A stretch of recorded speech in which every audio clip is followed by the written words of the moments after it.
Oi, gente, eu sou Tatiana Roque e vou falar para vocês hoje sobre neoliberalismo. E hoje eu vou tentar entender o que quer dizer essa partícula neo, quando usada na palavra neoliberalismo, a partir desse livro aqui, que é um livro publicado agora há pouquíssimo tempo, chamado Globalists, que fala dos globalistas, um grupo de pessoas que procurou renovar o liberalismo, denominando essa iniciativa como neoliberalismo. A gente vai ver o que o livro diz. O neoliberalismo já foi descrito de muitas maneiras, como mudanças econômicas no capitalismo a partir dos anos 70 e também de maneiras mais sutis, como novas formas de ser e de se relacionar no mundo. Mas esse livro descreve o neoliberalismo como uma iniciativa intelectual e política de um grupo de pessoas para renovar o liberalismo. E como?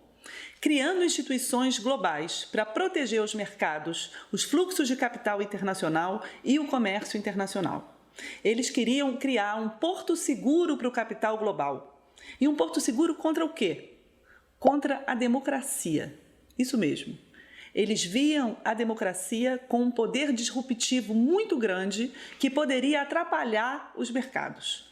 Além disso, desde o pós-guerra, o estado de bem-estar social estava se tornando mais forte, com muitas medidas que davam alguma proteção aos menos favorecidos. E isso era visto como algo prejudicial à concorrência, pois para que a concorrência funcione é preciso um certo grau de desigualdade. Isso estava ainda por cima, naquela época, ficando mais grave no pós-guerra, com a descolonização. Eram vários países, ex-colônias, que estavam ficando independentes, com estados, portanto, que tinham, no modelo do estado de bem-estar social e da social-democracia, uma inspiração para construir os seus estados nos mesmos moldes de proteção social e de medidas que aumentavam a igualdade. E existia um medo de que essas ex-colônias tivessem estados fortes que impedissem o funcionamento dos mercados.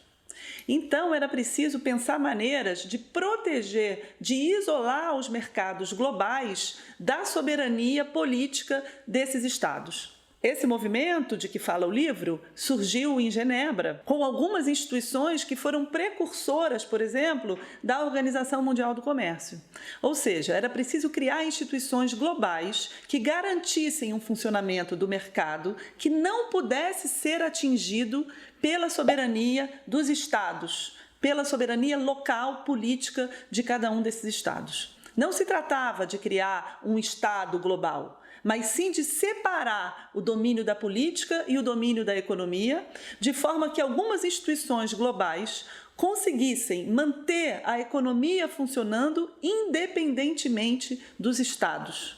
Ou seja, o neoliberalismo não é uma maneira de diminuir o tamanho do Estado, e sim um redesenho do Estado de forma a tornar independentes os âmbitos da política e da economia, de forma que essas instituições econômicas globais pudessem limitar o risco, a ameaça que os Estados nacionais trariam por conta de terem que ouvir o seu povo, a sua população, por conta de serem democráticos, pelo fato de que a democracia de massas reivindica, faz exigências, faz com que novos direitos tenham que ser conquistados. E isso atrapalha o funcionamento dos mercados. Muitas vezes a gente associa o neoliberalismo com a defesa do Estado mínimo, mas não é bem isso.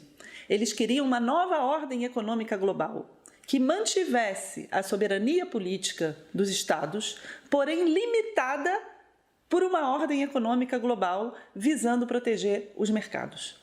Para isso, não era necessário criar um Estado político global, e sim instituições que limitassem o poder de ação dos Estados nacionais. Essa concepção se baseia numa filosofia do Carl Schmitt, que dizia existir um domínio próprio do dinheiro, da propriedade, da economia, que seria o que eles chamam de domínio. Esses teóricos neoliberais propõem, então, um desenho de instituições que pudesse, ao mesmo tempo, manter a autodeterminação política dos povos e instaurar uma ordem econômica global que limitasse a sua soberania. Daí, todos esses textos que o Hayek escreveu sobre Constituição, leis, um dos objetivos era conceber uma governança global protegida das decisões democráticas.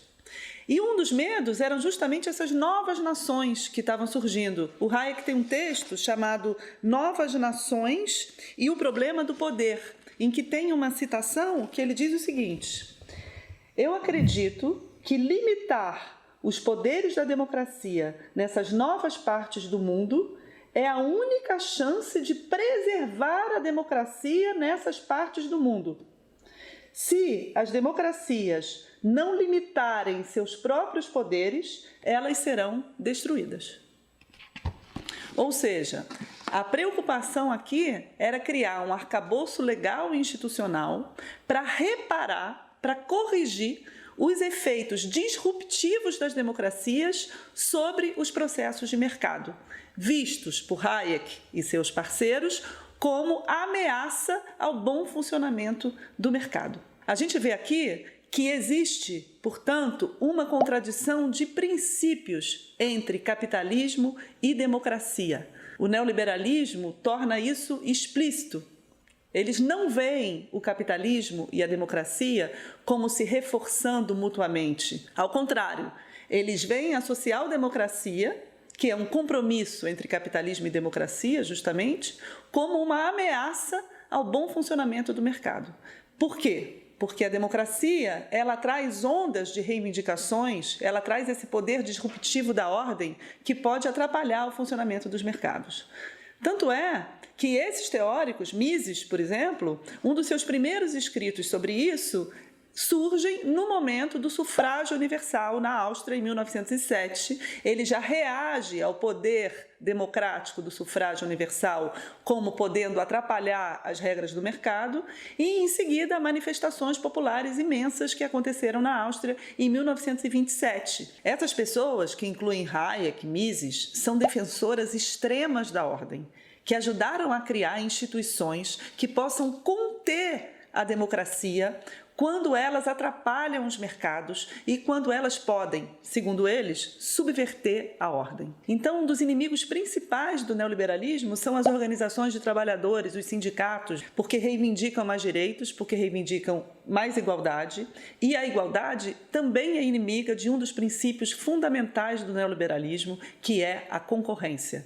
Para eles, a concorrência só funciona com uma certa desigualdade, mantendo diferenças. E todos esses movimentos democráticos por mais igualdade, por mais direitos, são vistos, portanto, como inimigos dos mercados e das normas da concorrência que fazem funcionar os mercados. Por isso que o neoliberalismo foi pensado em sua gênese por esse grupo como um conjunto de instituições, de normas e de regras para conter o poder da democracia. O neoliberalismo, desde o início, é inimigo da democracia.